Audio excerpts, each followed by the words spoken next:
Эми биринчи кезекте 2 жыл 24 ноябрда ант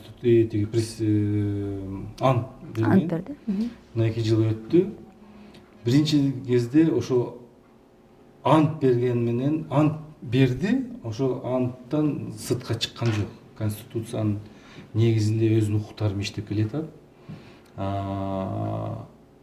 Экинчиси, мен эл үчүн иштейм деп мына башынан эле айтты. Мен бир адам үчүн мен иштебейм деп.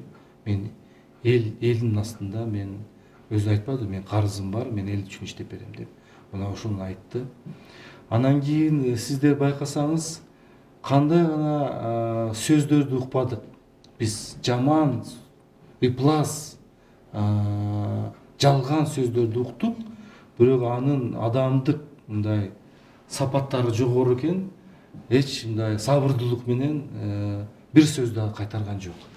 Бүгүнкү күндө байкасаңыз, бир дагы саясатчыга, жөнөкөй адамдарга, элге, регионго жаман сөз сүйлөгөн жок. Ишке киргенден кийин ошо бейөкмөттөрдүн уюмдары менен өкүлдөрү менен жолукту. Журналисттер менен учурашканы мына жетишти.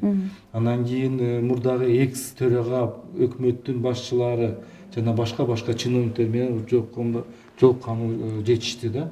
Ошолордун баардыгын азыр кайсы катмар болбосун, ушулардын элдин үйүнүн укканы аракет жасап келатат да. Мына бүгүнкү күндө президенттин демилгеси менен, муну дагы баса белгилеп коюш керек. Президенттин демилгеси менен 30%га мугалимдердин айлыгы, пенсиясы көтөрүлүшү. Бүгүнкү күндө мен мына как депутат катары ратификацияны мен көрүп атам. Бүгүнкү күндө таза сууга абдан көп гранттар келип атат азыр. Ратификация кылып атабыз. Таза сууга, Караколго, Жалал Абад шаарга, Кызыл Кияга, Мали сууга жана башка шаарларга ратификациялар абдан көп келип атат да. Анын планы боюнча 23-жылга чейин ар бир айылда таза суу болуш керек деп.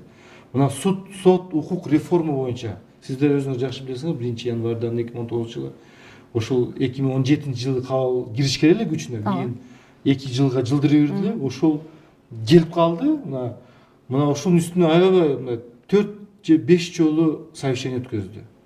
Бүгүнкү күндө талаптар күчтүү коюп атат, аябай талап катуу коюп атат. Ошону ишке ашышын жакшы ыңгайлуу шарттарды түзгүлө деп абдан көп иштерди жасашты. Мындай балким коомчулукка көрүнбөй атат. Биз мисалы өзүбүз дагы биз фракциянын жыйын өткөздүк. Карасак, ал жерде абдан көп иштерди жасашыптыр. Башкы прокуратура, УКМК, МВД ошонун баардыгы көп жумуштарды аткарды. Кандай наразычылыктар болду десиңизде бар, баягы Ак үйгө келип, баягы түкүрүктөрдү айтышы, бирок ушунун баардыгын азыр штрафтардын көбөйүшү акырын ушунун баардыгынын ордуна келип аткан да. Ооба, эми кемчиликтер өкмөттө бар, экономика жагынанчы. Анча-мынча чабуул болуп атат.